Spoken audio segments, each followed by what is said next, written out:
Hello guys, আজকে আমার বার্থডের জন্য আমি এখানে চিকেন তড়কা চিকেন বাটার মশলা এই যে বানিয়েছি। আর এটা হলো ডাল তড়কা বানিয়েছি। আর এখানে ফ্রাইড রাইস আর বড় ইয়েটা কোনটা এই যে ফ্রাইড রাইস আছে, ফ্রাইড রাইস আর একটা কই পনিরটা কোথায়? পনিরটা গরম করতে নিয়ে গেছি। আর এই যে কেকটা বাইরে করা হাতে নাও।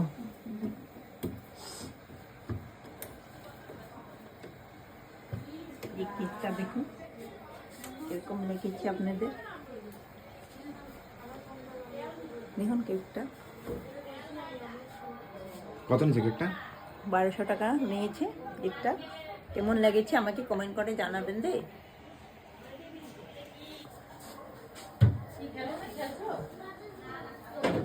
আর এখানে মিষ্টিগুলো নিচে নিচে কই?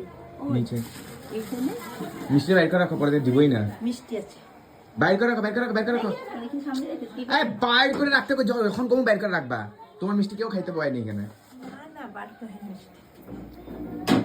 আর এখন আমি এগুলো একটু গরম করে নিয়েছি, এখন সার্ভ করা হবে, তার জন্য গরম করছি।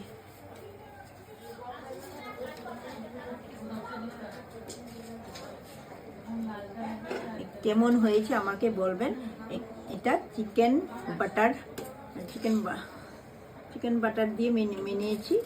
আর এটা ডাল তড়কা এই যে ফ্রাইড রাইস আর পনিরটা এখন গরম করছি।